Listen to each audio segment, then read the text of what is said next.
Bien, hermanos, buenas noches a todos. Gusto estar con ustedes de esta manera. La semana pasada Cristian terminó el capítulo de Cristo el Mediador y hoy quisiera darles una introducción a lo que será nuestro próximo capítulo de Libre Albedrío.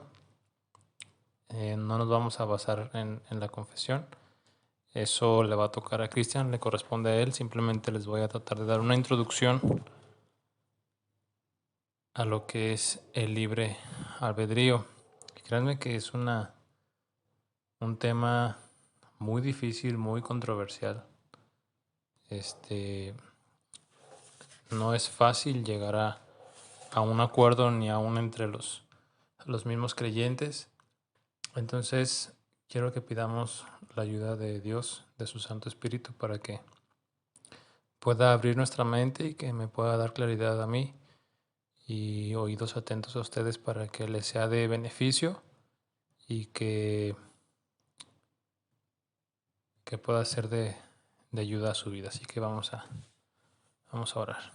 Nuestro Dios y Padre, esta noche pues estamos agradecidos contigo porque pues aunque estamos en nuestras casas, aunque no nos hemos podido ver los rostros, pues en espíritu estamos reunidos.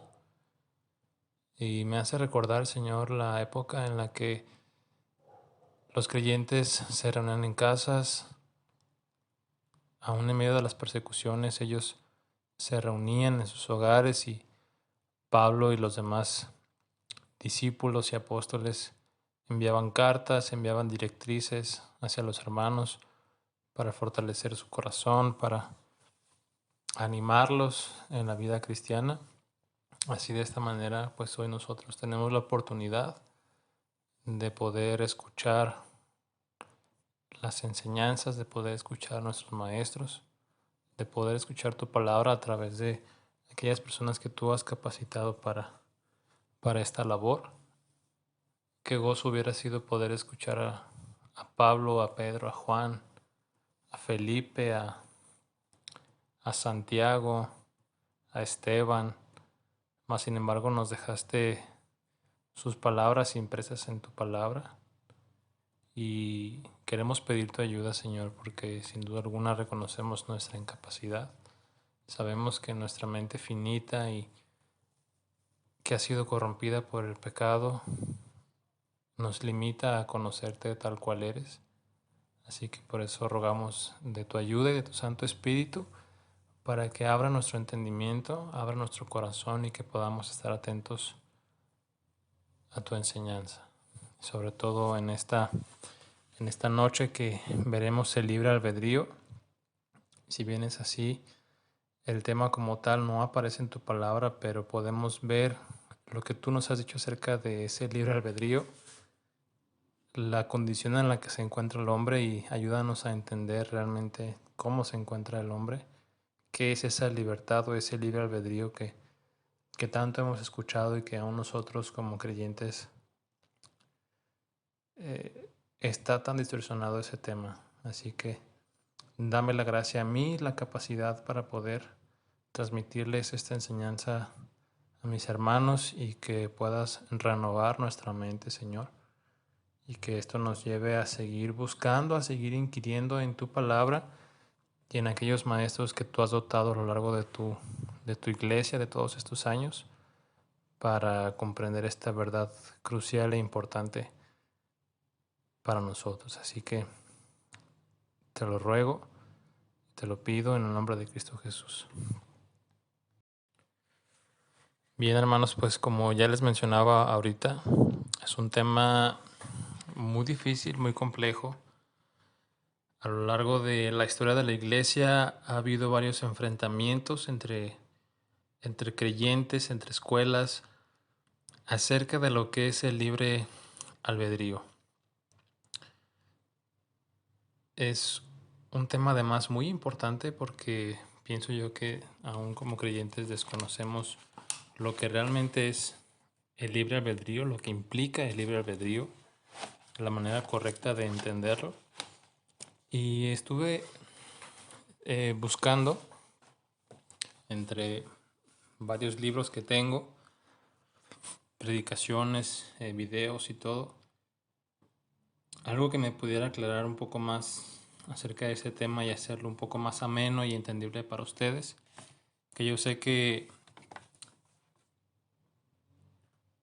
es difícil, a lo mejor a algunos se les va a hacer difícil de entender y digerir, pero lo bueno es que va a estar este audio para que lo puedan repasar y quizás al final les pueda dar algunos libros, unas recomendaciones de libros o de folletos o de videos, de predicaciones y enseñanzas de otros hermanos para que este tema quede un poco más claro.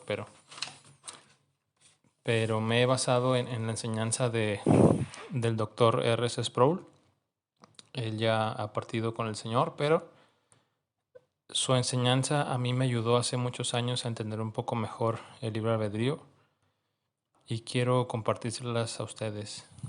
Quiero que sepan que esto obviamente no es de mi autoría, sino que está basado en él, que fue él la primera persona que realmente me abrió mis ojos. Yo sé que fue el Señor, pero a través de este hermano, que me ayudó a entender un poco más, a clarificar un poco más este tema del libre albedrío. Y en general, casi todas las personas que abordan el tema del libre albedrío, obviamente, claro está, aquellas que son reformadas o calvinistas, relacionan el libre albedrío y la predestinación.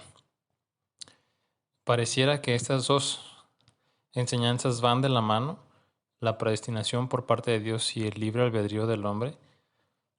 Entonces, el hermano R.C. Sproul aborda de esta manera el tema, la predestinación y el libre albedrío. Él dice que la predestinación parece arrojar una sombra sobre el corazón mismo de la libertad humana. Pareciera como si la predestinación nos hiciera el parteaguas o nos alumbrara hacia el mismo centro de la libertad humana. Si Dios ha decidido nuestros destinos desde toda la eternidad, esto sugiere fuertemente que nuestras elecciones libres no son sino más que, pudiéramos decirlo, como adivinanzas, ejercicios vacíos en una comedia que ya está predeterminada. Algunos piensan que es como si Dios nos escribiera el guión en detalle y nosotros simplemente estuviésemos llevando a cabo meramente la puesta en escena, el acto teatral. Para aclarar la desconcertante relación entre la predestinación y el libre albedrío, debemos, en primer lugar, obviamente, pues definir lo que es el libre albedrío. Hay una definición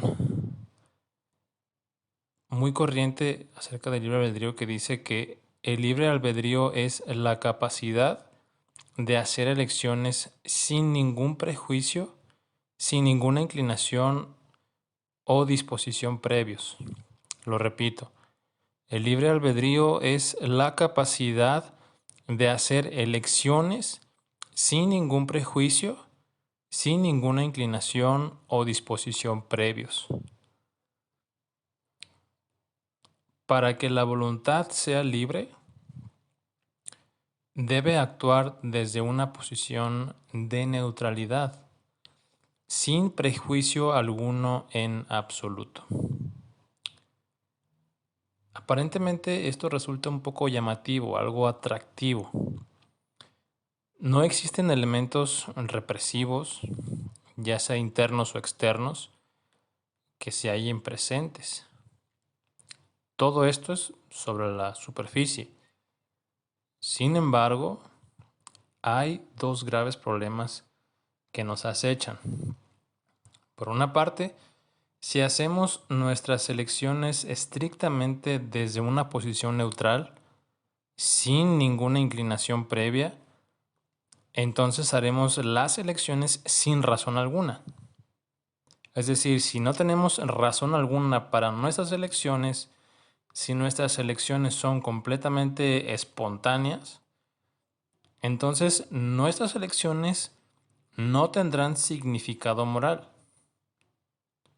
Si una elección tiene lugar simplemente porque surge, porque pasa, porque sí, sin ton ni son, como decimos, entonces no puede ser juzgada buena ni mala. Cuando Dios evalúa nuestras elecciones, Él está interesado en nuestros motivos. Y para ello quiero que hagamos el ejemplo de José y sus hermanos. Cuando José fue vendido como esclavo por sus hermanos, la providencia de Dios estaba actuando. Lo podemos ver sin duda alguna porque conocemos la historia. Años más tarde, cuando José se reunió de nuevo con sus hermanos en Egipto, él les declaró esto, y en Génesis 50:20: Vosotros pensasteis mal contra mí. Y aquí viene lo interesante, mas Dios lo encaminó a bien.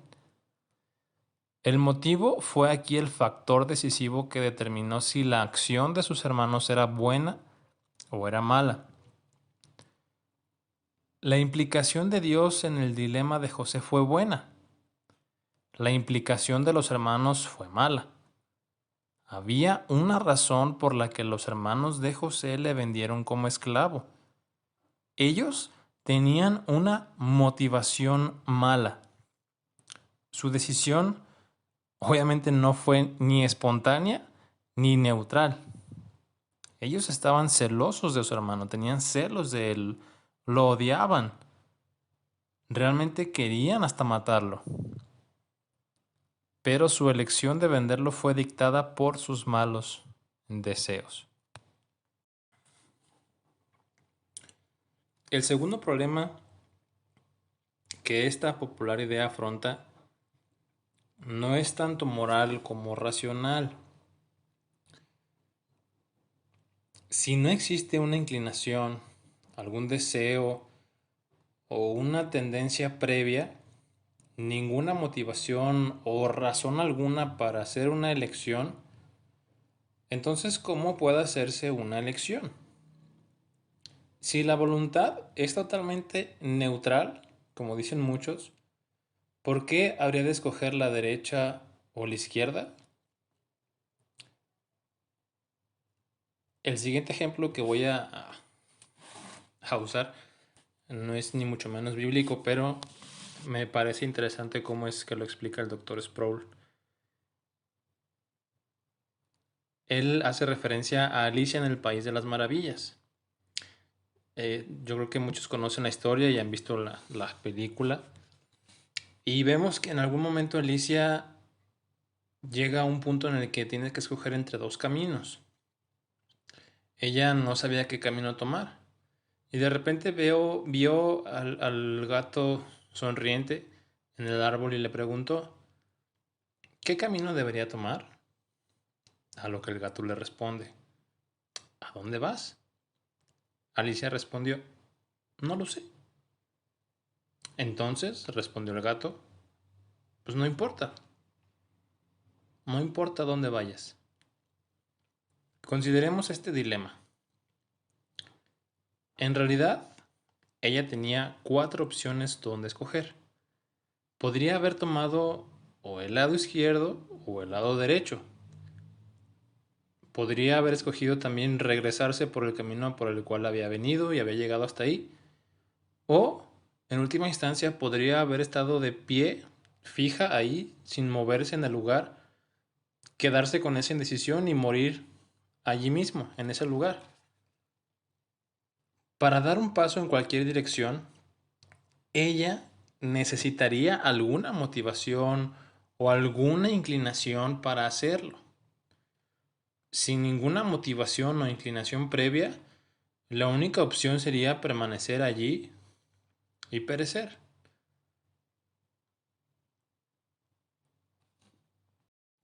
Por lo tanto, entonces debemos de rechazar la teoría de la voluntad neutral, así se le conoce, la teoría de la voluntad neutral, no solo porque es irracional, sino porque, como veremos, es radicalmente antibíblica, opuesta a lo que la Escritura nos enseña.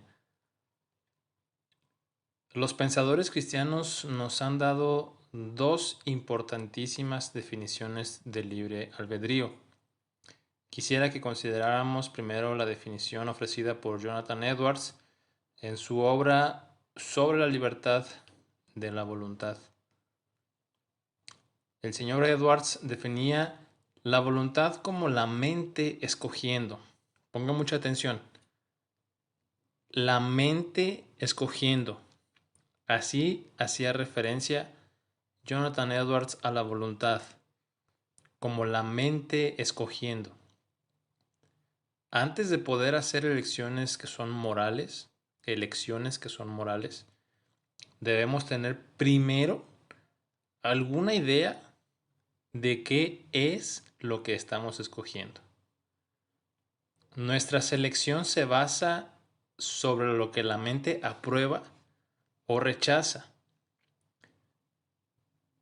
Nuestro entendimiento acerca de los valores juega un papel crucial en las decisiones que tomamos día a día, minuto tras minuto. Mis inclinaciones y mis motivos, al igual que mis elecciones en sí, están moldeados por mi mente, por lo que pienso. Además, si la mente no está implicada en mis elecciones, en mis inclinaciones y motivaciones, entonces se hace la elección por ninguna razón y sin razón alguna. Tendríamos que decir que es un acto arbitrario y moralmente absurdo. También tenemos que aclarar que el instinto y la elección son dos cosas diferentes. Una segunda definición del libre albedrío es la capacidad de escoger lo que queremos. El libre albedrío, lo repito, es la capacidad de escoger lo que queremos. Pongan mucha atención en esto, capacidad de escoger lo que queremos. Esto se apoya en el importante fundamento del deseo humano. Tener libre albedrío es ser capaz de escoger conforme a nuestros deseos. Lo repito nuevamente. Tener libre albedrío es ser capaz de escoger conforme a nuestros deseos. Entonces, aquí el deseo juega un papel vital e importantísimo en cuanto a proveer una motivación o una razón para hacer una elección. Aquí viene otra parte engañosa. Según el señor Edwards, un ser humano no solo es libre para escoger lo que desee. Quiero que pongan mucha atención, no me importa si el audio dura más de una hora, pero es un tema muy importante. Quiero que lo veamos detenidamente. Edwards decía que un ser humano no solo es libre para escoger lo que desee, sino que debe escoger lo que desea para ser capaz de escoger en absoluto. Lo repito nuevamente. Un ser humano no solo es libre para escoger lo que desea, sino que debe escoger lo que desea para poder ser capaz de escoger en absoluto. El doctor R.C. Sproul lo llamó esto la ley de la elección de Edwards, y él lo definía de esta manera. La voluntad siempre escoge según su más fuerte inclinación en el momento. Lo repito, la voluntad siempre escoge según su más fuerte inclinación en el momento. Eso significa que toda elección es libre y toda elección está determinada. Obviamente, esto es muy confuso. La primera vez que yo escuché esto dije, ¿qué? O sea, parece una contradicción decir que toda elección es libre y sin embargo que al mismo tiempo esté determinada. Pero cabe aclarar que determinada aquí no significa que algún agente externo fuerza la voluntad. ¿Sí? No hay algo que te esté oprimiendo y que te force tu voluntad. Por el contrario, el doctor Sproul explica que se refiere a nuestra motivación o deseo interno. Podemos resumir que la ley es esta. Nuestras elecciones están determinadas por nuestros deseos. Nuevamente, nuestras elecciones están determinadas por nuestros deseos. Continúan obviamente siendo nuestras elecciones porque están motivadas por nuestros propios deseos. A esto se le conoce o se le llama como autodeterminación, que es la esencia de la libertad. Y quiero que pensemos tan solo un momento en nuestras propias elecciones. Podemos preguntarnos, sentarnos tranquilamente con una taza de café, como yo ahorita, y preguntarnos, ¿cómo y por qué las haces? ¿Cómo y por qué las haces, esas elecciones? ¿Cómo las haces y por qué haces esas elecciones? En este mismo instante me estás escuchando a mí. ¿Por qué? ¿Por qué tomaste el interés de escuchar esta clase? Quizás a lo mejor porque quieres aprender más acerca del tema. O quizá porque pues tienes que escuchar la clase. O quizás estés pensando, bueno, la verdad no tengo ganas de estar escuchando esto, pero tengo que hacerlo. Lo puedes hacer de mala gana. Simplemente para satisfacer los deseos de tu esposo o de tu esposa. O de Cristian o el mío para que no me sienta mal. No sé. Igual puedes decir, en igualdad de circunstancias nunca escogería escucharlo. Pero las circunstancias no son todas iguales, ¿o sí?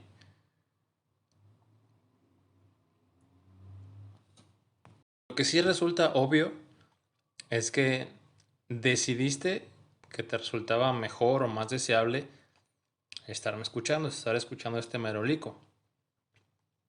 De esto sí puedo estar seguro, pues de lo contrario no estarías aquí escuchándome.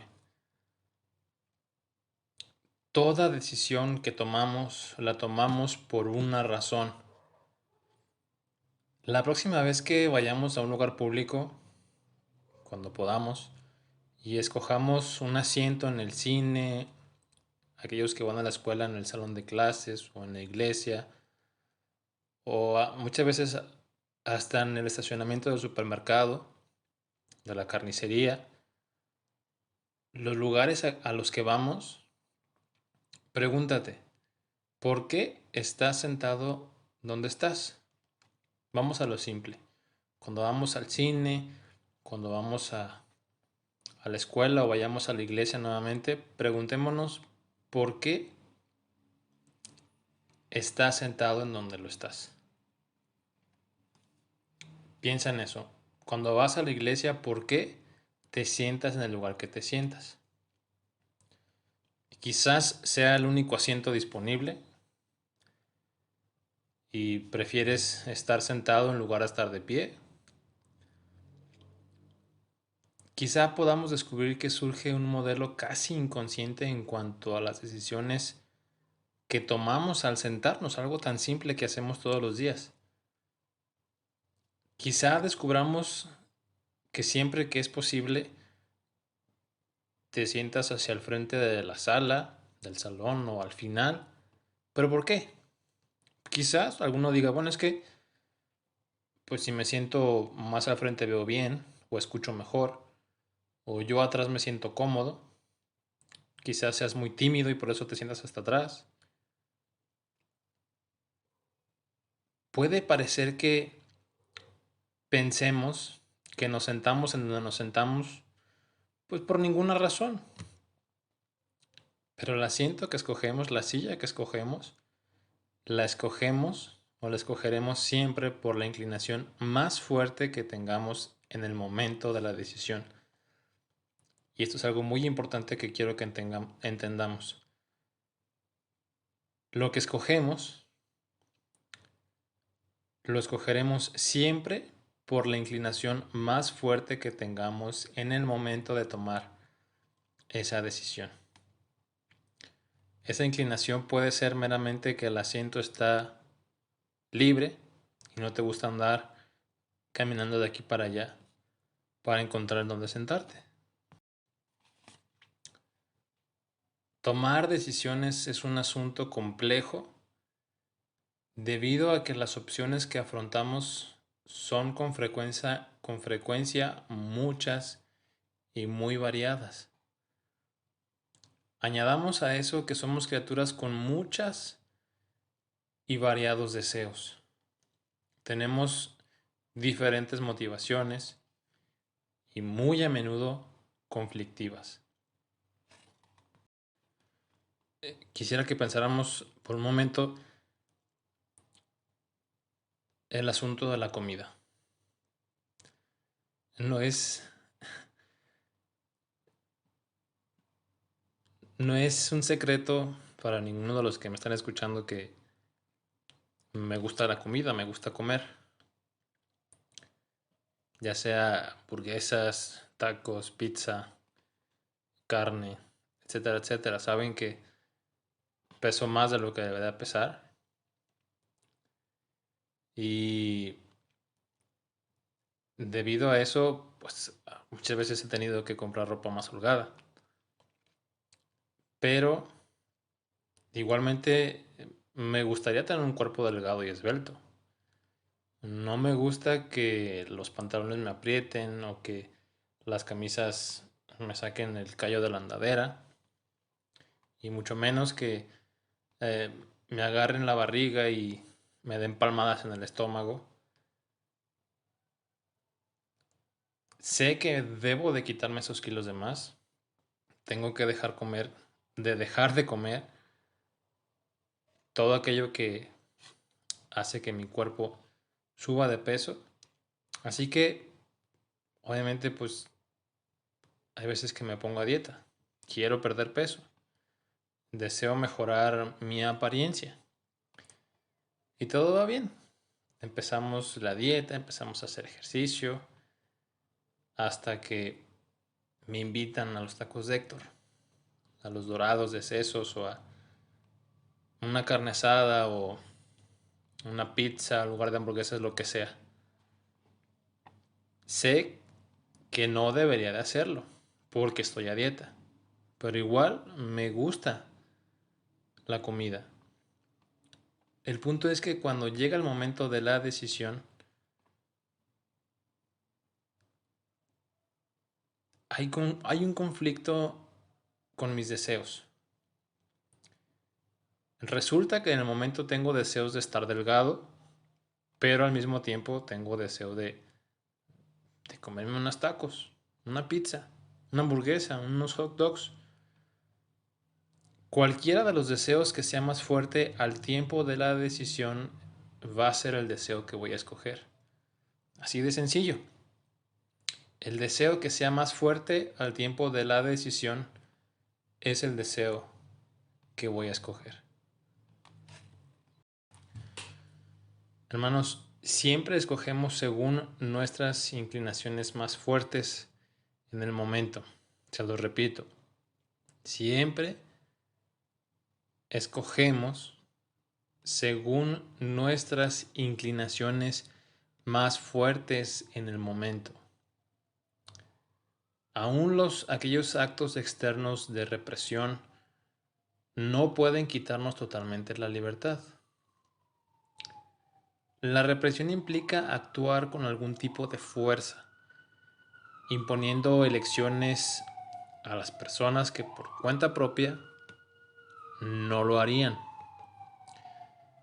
Obviamente yo no siento ningún deseo de pagar los impuestos que el gobierno nos hace pagar y no creo que nos sintamos muy contentos de pagar los impuestos.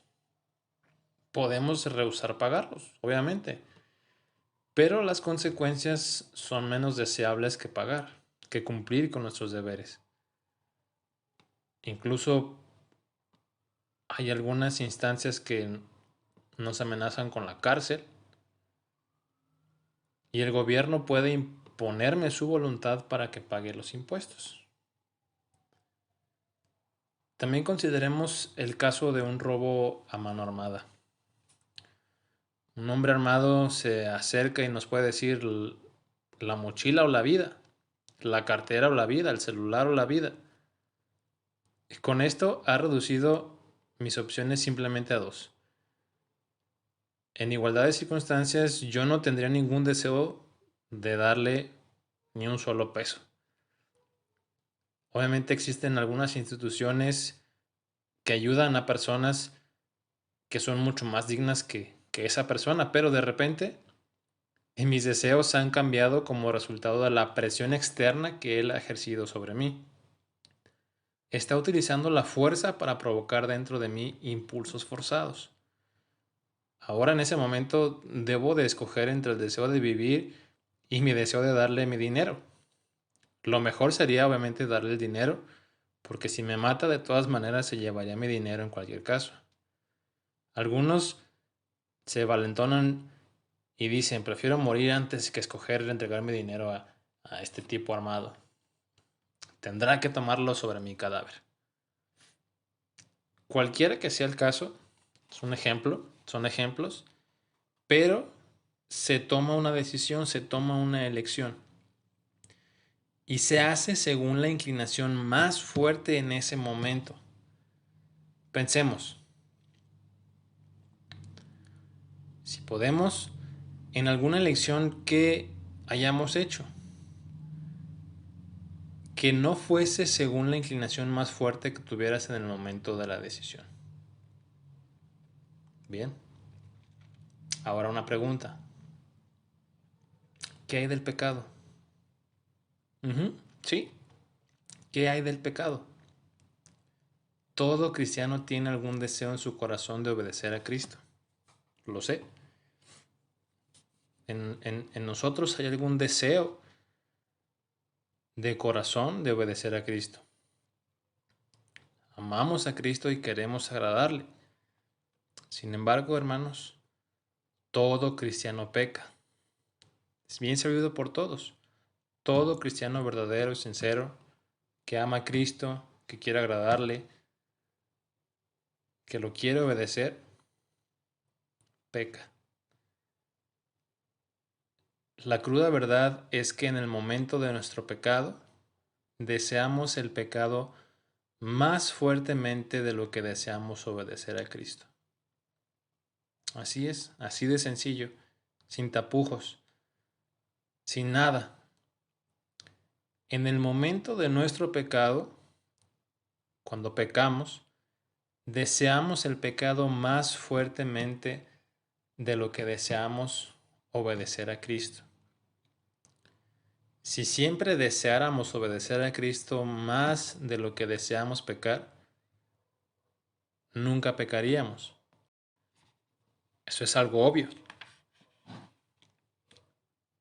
¿Cuál es el primer y más grande mandamiento? Amarás al Señor de todo tu corazón, toda tu alma, con toda tu mente y con todas tus fuerzas. Si eso fuera una realidad, nunca pecaríamos, porque siempre amáramos a Dios con todo nuestro corazón, con toda nuestra alma, con toda nuestra mente y con todas nuestras fuerzas. Pero, ¿no nos enseña el apóstol Pablo algo diferente? ¿No nos relata él mismo una situación en la que él actúa contra sus deseos? Dice así Romanos 7:19. No hago el bien que quiero, sino el mal que no quiero, eso hago. Aquí parece como si bajo la inspiración de Dios el Espíritu Santo, perdón, no como, sino bajo la inspiración de Dios el Espíritu Santo, Pablo está enseñando claramente que hay ocasiones en las que actúa contra su más fuerte inclinación.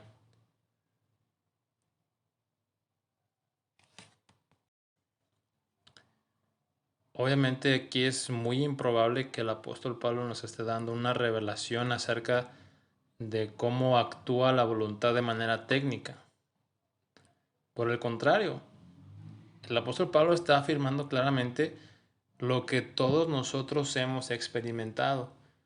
Y no solo en el pasado, sino que seguimos experimentando día con día. Yo sé que todos tenemos deseos de huir del pecado. En igualdad de circunstancias, nosotros desearíamos ser perfectos. Quisiéramos librarnos del pecado. Exactamente como me gustaría a mí librarme de mi exceso de peso. Pero el problema es que mis deseos no permanecen constantes. Mis deseos fluctúan. Cuando tengo el estómago lleno, es mucho más fácil seguir una dieta. Mas cuando lo tengo vacío, mi nivel de deseos cambia. Hermanos, las tentaciones surgen con el cambio de mis deseos y apetitos. Es ahí entonces cuando hago cosas que en circunstancias normales no quisiera hacer. Pablo nos expone el conflicto tan real de los deseos humanos, deseos que resultan en malas elecciones. El cristiano vive en un campo de batalla de deseos conflictivos. El crecimiento cristiano implica el fortalecimiento de los deseos de agradar a Cristo, acompañado del debilitamiento de los deseos de pecar. Pablo lo llama la lucha entre la carne y el espíritu. Decir que siempre escogemos según nuestra inclinación más fuerte en el momento es decir que siempre escogemos lo que queremos. Nuevamente, decir que siempre escogemos según nuestra inclinación más fuerte en el momento es decir que siempre escogemos lo que queremos. En ese mismo momento de la elección, estamos libres y autodeterminados. Estar autodeterminado no es lo mismo que determinismo. ¿Qué quiere decir esto? El determinismo significa que estamos forzados o presionados a hacer cosas por fuerzas externas. Las fuerzas externas pueden, como hemos visto, limitar severamente nuestras opciones, pero no pueden destruir la elección completamente. No pueden imponer deleite en cosas que odiamos. Cuando eso ocurre, cuando el odio se vuelve un placer, es cuestión de persuasión, no de presión. No puedo ser forzado a hacer aquello que ya me produce placer realizar. La idea neutral del libre albedrío es totalmente imposible. ¿Por qué? Porque implica elección sin deseo. Es como tener un efecto sin una causa. Es algo que procede de la nada, lo cual es irracional. La Biblia deja claro que escogemos por causa de nuestros deseos. Un deseo inicuo obviamente produce elecciones inicuas y acciones inicuas. Un deseo piadoso produce hechos piadosos, acciones piadosas, elecciones piadosas. Jesús mismo habló en términos de árboles malos produciendo frutos malos. También nos decía que una higuera no produce manzanas y un manzano no produce higos. Así también, los deseos rectos producen elecciones rectas y los malos deseos producen elecciones, obviamente, malas. Para terminar,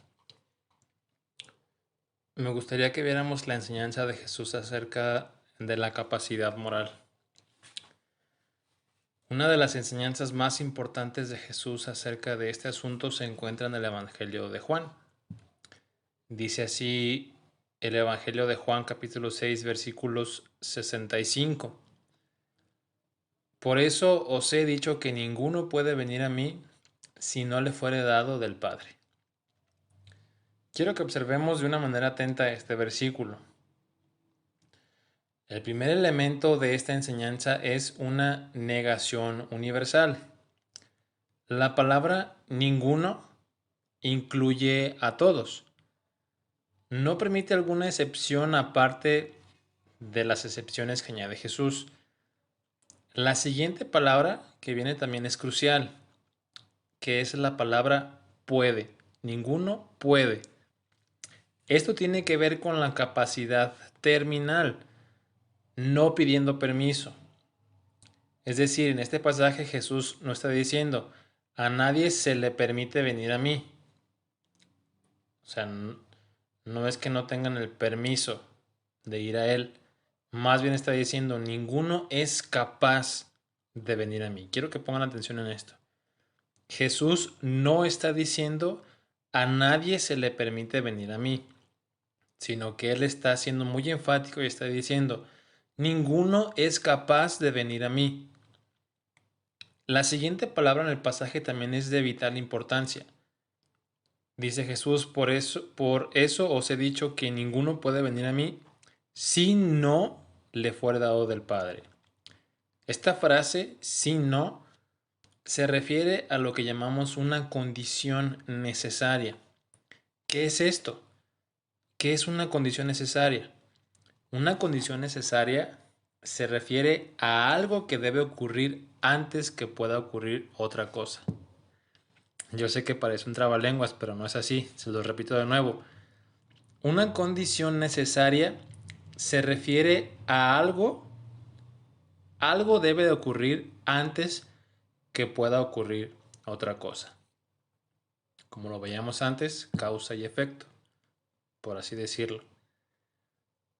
No es posible que un ser humano venga a Cristo si no ocurre algo que haga posible que venga. El significado de las palabras de Jesús es muy claro. No es posible que un ser humano, llámese como se llame, sea quien sea, venga a Cristo si no ocurre algo que haga posible que esa persona venga a Él. Esa condición necesaria Jesús la declara como esta, es decir, le fuere dado del Padre. Aquí Cristo está diciendo que la capacidad para ir a Él es un don de Dios. El hombre no tiene esa capacidad en y por sí mismo de ir a Cristo. Dios debe hacer algo antes. El pasaje enseña esto, al menos, que no está dentro de la capacidad natural del hombre caído el ir a Cristo por sí mismo, sin ninguna clase de asistencia divina. El hombre no tiene esa capacidad natural, inherente en él mismo, en el estado caído, para poder ir a Cristo por sí mismo. Tiene que ser asistido, ayudado de una manera divina. La cuestión que permanece aún es esta. Esta es la pregunta. ¿Da Dios la capacidad de ir a Jesús a todos los hombres?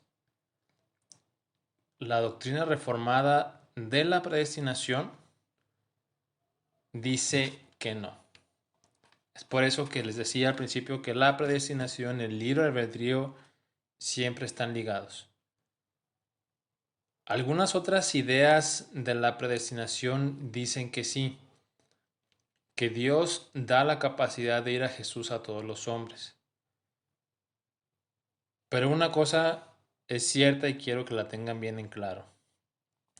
El hombre no puede hacerlo por sus propias fuerzas sin alguna clase de ayuda por parte de Dios. Y podrían preguntarnos, Bueno, entonces, ¿qué clase de ayuda se requiere? ¿Hasta dónde debe ir Dios para vencer nuestra incapacidad natural para ir a Cristo? Encontramos una pista en otro lugar del mismo capítulo 6 del Evangelio de Juan. En efecto, hay otras dos afirmaciones hechas por Jesús que hacen referencia directamente a esta cuestión. Un poco antes, allí en ese mismo capítulo, Jesús hace una afirmación similar. Él dice allí en Juan 6:44, ninguno puede venir a mí si el Padre que me envió no le trajere. Aquí pienso yo, y también el doctor Sproul, que la palabra clave es trajere. ¿Qué significa que el Padre traiga a las personas a Cristo? A menudo se ha escuchado explicar este texto diciendo que el Padre ha de persuadir o seducir a los hombres para llevarlos a Cristo. A menos que esta persuasión surja, nadie irá a Cristo. Sin embargo, mis hermanos, el hombre tiene la capacidad de resistir y de rehusarse. Momento, me voy a explicar. La persuasión, si bien es necesaria la persuasión, no es compulsiva. En otro lenguaje, esto significaría que la atracción de Dios es una condición necesaria, pero no una condición suficiente para llevar a los hombres a Cristo. En el lenguaje más sencillo, significa que no podemos ir a Cristo sin ser llamados, pero tal no garantiza que en realidad vayamos a Cristo. Otra de las enseñanzas de Jesús es, muchos son los llamados y pocos los escogidos. ¿Ok? Vamos por partes. Estoy entendido que la explicación anterior es incorrecta. No es suficiente un llamamiento. Hace violencia al texto de la Escritura, particularmente al significado bíblico de la palabra traer. Cuando Jesús dijo que si el Padre que le envió no le trajere, esa palabra traer es la palabra griega elko. Elko. Esa es la palabra griega para traer. Unos teólogos definen esta palabra diciendo que significa compeler mediante superioridad irresistible. Elko o traer significa compeler mediante superioridad irresistible. Compeler es un concepto mucho más fuerte que persuadir. Para entenderlo de una manera más clara, quiero que veamos dos pasajes en el Nuevo Testamento donde se utiliza la misma palabra griega elko. En Santiago capítulo 2 versículo 6 leemos, pero vosotros habéis afrentado al pobre. ¿No os oprimen los ricos y no son ellos los mismos que os arrastran a los tribunales? Quiero que adivinen qué palabra en este pasaje es la misma palabra griega que en otro lugar se traduce por la palabra española traer. ¿Ya? Muy bien. Es la palabra arrastran. Reemplacemos ahora la palabra persuadir en el texto. Entonces se leería de la siguiente manera. ¿No os oprimen los ricos y no son ellos mismos que os persuaden a los tribunales? La misma palabra ocurre en Hechos 16, 19. Hechos 16, 19 dice así. Pero viendo sus amos, vemos que cuando Pablo estaba en Filipos, sacó de una muchacha el espíritu de adivinación. Y dice Lucas que cuando sus amos,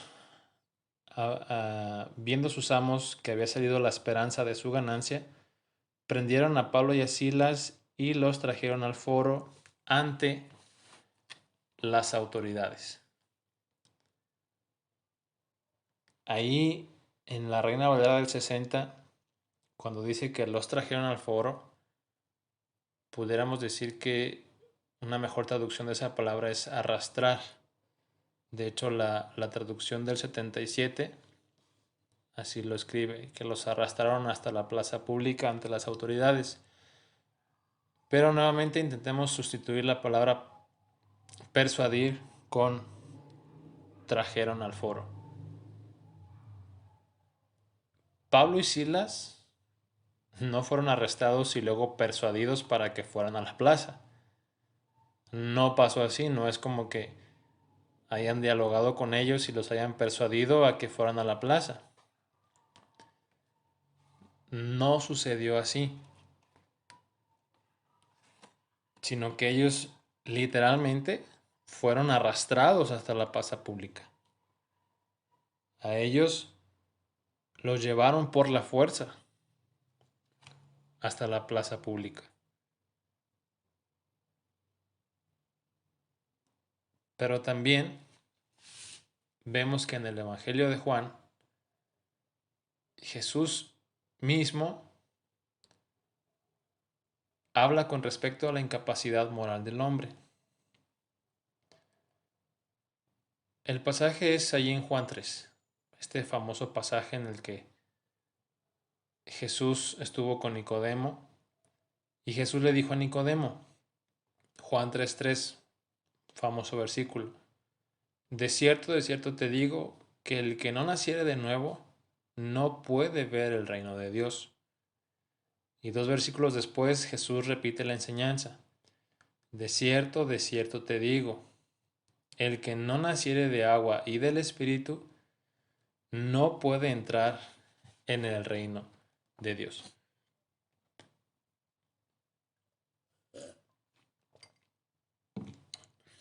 Nos encontramos aquí con la frase clave, el que no. Jesús dice, el que no naciere de nuevo, el que no naciere de agua y del Espíritu. Aquí el Señor está expresando enfáticamente una condición previa que es necesaria para la capacidad de cualquier ser humano de ver el reino de Dios y por ende poder entrar en él. Esa condición tan enfática previa es, como se lo pueden imaginar, el nuevo nacimiento espiritual. La doctrina reformada de la predestinación enseña que antes que una persona pueda escoger a Cristo, su corazón debe ser transformado. Esta persona debe nacer de nuevo. Las ideas no reformadas dicen que las personas caídas escogen primero a Cristo y luego nacen de nuevo. Creo que casi todos venimos de ese trasfondo. Antes creíamos que las personas caídas, sin ninguna ayuda, escogen primero a Cristo y después Dios les da vida. Pero bueno, eso es tema para otra ocasión. En el momento en que una persona recibe a Cristo, está en el reino. Aquí no se trata de creer primero, luego nacer de nuevo y después ser introducido en el reino. Que esta es la fórmula que comúnmente se cree o se piensa en las iglesias. Creen que primero tenemos que creer, después de creer viene el nuevo nacimiento y después de eso somos introducidos en el reino. Pero surge una pregunta importante. ¿Cómo puede alguien escoger un reino que no puede ver? ¿Cómo puede alguien entrar en el reino sin nacer de nuevo primero? Jesús estaba explicando la necesidad que tenía Nicodemo de nacer del Espíritu, de ser nacido de arriba. Nicodemo estaba aún en la carne. Jesús dijo que la carne solo produce carne y la carne para nada aprovecha. Martín Lutero decía esto referente a este versículo. Esto no significa un poco de algo. Por el contrario, las ideas no reformadas dicen que las personas responden a Cristo sin haber nacido de nuevo, pero ellos están aún en la carne. Para las ideas no reformadas, la carne no solo aprovecha para algo, sino que aprovecha para lo más importante que una persona puede obtener jamás. Y esta es la entrada en el reino creyendo en Cristo. Si una persona que está aún en la carne, que aún no ha nacido de nuevo por el poder del Espíritu Santo, puede inclinarse o puede disponerse hacia Cristo, ¿qué beneficio nos da el nuevo nacimiento entonces? Este es el defecto fatal de las ideas no reformadas y por lo tanto son ideas antibíblicas. El problema es que no toman en serio la incapacidad moral del hombre, la impotencia moral de la carne. Un punto cardinal de la teología reformada es la siguiente frase o la siguiente máxima. La regeneración precede a la fe. Escuchen bien, la regeneración precede a la fe. No procede de la fe, no quiero que se confundan.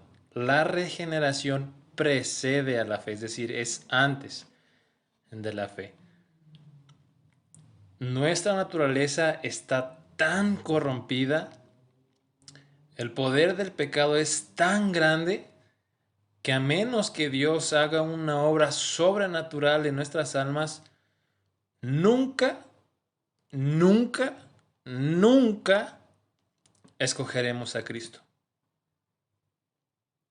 No creemos con el objeto de nacer de nuevo. Quiero que me pongan mucha atención. El hombre no cree para nacer de nuevo, sino que nacemos de nuevo con el objeto de poder creer. Quiero que me capten esto. Es muy importante, lo vuelvo a repetir. No creemos con objeto de nacer de nuevo. Es decir, el creer no nos da el derecho o la capacidad de nacer de nuevo, sino es todo lo contrario. El nacer de nuevo nos da el poder de creer. Es algo irónico que en el mismo capítulo, allí en Juan 3, en el mismo contexto, en el cual nuestro Señor Jesús enseña la absoluta necesidad del nuevo nacimiento, tan siquiera para ver el reino, no digamos para poder escogerlo, las ideas no reformadas encuentran uno de sus principales textos de prueba para argumentar que el hombre caído retiene una pequeña isla de capacidad en sí mismo para escoger a Cristo. Yo creo que es el versículo más famoso, no solamente del círculo cristiano, sino aún me atrevo a decirlo del mundo entero. Y sí, adivinaron, es Juan 3:16. Dice así, porque de tal manera amó Dios al mundo que ha dado a su Hijo unigénito para que todo aquel que en él cree no se pierda, mas tenga vida eterna. Una pregunta, ¿qué enseña este famoso versículo acerca de la capacidad del hombre caído para escoger a Cristo? La respuesta simplemente es nada. El argumento que utilizan los no reformados es que el texto enseña que toda persona en el mundo tiene capacidad para aceptar o rechazar a Cristo. Fíjense nada más. Ellos dicen que toda persona en el mundo tiene la capacidad, ya sea para aceptar o rechazar a Cristo. Una cuidadosa observación del texto revela que nada de eso es una enseñanza correcta. Lo que el texto enseña es que todo aquel que cree en Cristo está salvo. Lo que haga que crea, o sea, el creer, recibirá vida eterna. Nada dice acerca de la capacidad natural y moral del hombre caído. Algunos pueden responder, ok, el texto no enseña explícitamente que los hombres caídos tengan la capacidad de escoger a Cristo sin haber nacido de nuevo primero, pero ciertamente lo implica. Y no deberíamos estar dispuestos a conceder que el texto implique tal cosa. Sin embargo, aún en ese caso no habría ninguna diferencia en el debate. ¿Por qué no? Porque nuestra regla para interpretar la escritura es que las implicaciones sacadas de un pasaje deben estar subordinadas siempre a la enseñanza explícita de las escrituras. Nunca jamás debemos trastocar esto para subordinar la enseñanza explícita de la escritura a posibles implicaciones sacadas de la misma escritura. Si Juan 3:16 implicara alguna capacidad humana, universal y natural de los hombres caídos para escoger a Cristo, entonces esa implicación sería eliminada por la enseñanza explícita de Jesús en sentido contrario. Ya hemos visto que Jesús enseñó de forma explícita que nadie tiene la capacidad de ir a Él sin que Dios haga algo para darle esa capacidad, es decir, traerle. El hombre caído es carne. En la carne nada puede hacer para agradar a Dios. Pablo en Romanos capítulo 8 versículos 7 y 8 dice, por cuanto los designios de la carne son enemistad contra Dios. ¿Por qué? Porque no se sujetan a la ley de Dios, ni tampoco pueden. Y los que viven según la carne no pueden agradar a Dios. Preguntémonos pues, ¿quiénes son los que viven según la carne? Pablo sigue diciendo ya en el versículo 9, mas vosotros no vivís según la carne, sino según el Espíritu, si es que el Espíritu de Dios mora en vosotros.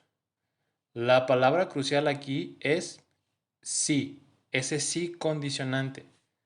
Lo que distingue a los que viven según la carne de los que no es la morada del Espíritu Santo. Dios, el Espíritu Santo, no mora en nadie que no haya nacido de nuevo. Los que viven según la carne no han nacido de nuevo. A menos que nazcan de nuevo primero, que nazcan del Espíritu Santo, como declara Jesús ahí en Juan 3, no pueden someterse a la ley de Dios. No pueden agradar a Dios. Dios nos manda a creer en Cristo y Él se agrada en aquellos que escogen a Cristo. Si los no regenerados pudieran escoger a Cristo, entonces podrían someterse al menos a uno de los mandatos de Dios y podrían hacer algo cuando menos que es agradable a Dios. Si eso es así, entonces el apóstol Pablo ha errado aquí al insistir que los que viven según la carne no pueden someterse a Dios ni agradarle. Quiero concluir, hermanos, diciéndoles esto. El hombre caído es libre de escoger lo que desee, pero debido a que sus deseos son solamente inicuos, carece de la capacidad moral para ir a Cristo. Tanto en cuanto permanezca en la carne sin regenerar, nunca escogerá a Cristo. No puede escoger a Cristo precisamente porque no puede actuar contra su propia voluntad. Y su voluntad es una enemistad contra Dios. No quiere saber nada de Dios, no quiere agradarlo, no quiere vivir una vida que le agrade a Él. No siente ningún deseo por Cristo. No puede escoger lo que no desea. Su caída es grande. Es tan grande que solo la gracia eficaz de Dios obrando en su corazón puede llevarle a la fe. Meditemos en esto, hermanos, y que Dios ilumine nuestros corazones y seamos agradecidos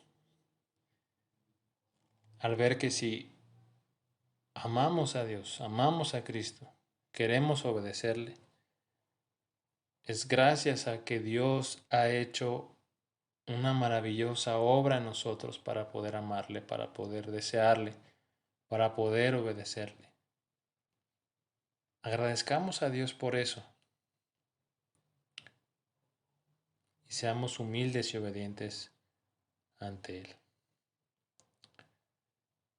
Nuestro Dios, esta noche estamos agradecidos porque nos has hecho ver, Señor, tú nos has hecho ver que nosotros éramos ciegos, incapaces, y hay un texto precioso ahí en Romanos, cuando Pablo dice: mas Dios muestra su amor para con nosotros, en que siendo aún pecadores, Cristo murió por nosotros. Cuando aún éramos débiles, a su tiempo, Cristo murió por los impíos. Nosotros aún estando incapacitados, imposibilitados en cualquier forma, en cualquier medida, Cristo murió por los impíos. Cristo murió por nosotros, por aquellos que estábamos incapacitados, impedidos, aún siquiera para ver tu reino, para amarte, para desearte. Mas gracias sean dadas a Dios por Cristo Jesús.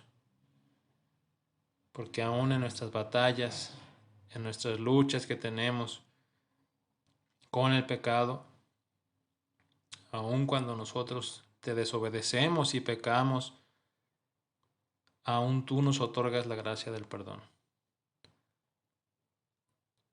Gracias te damos porque ahora podemos ver, porque ahora podemos sentir, porque ahora podemos escuchar tu voz.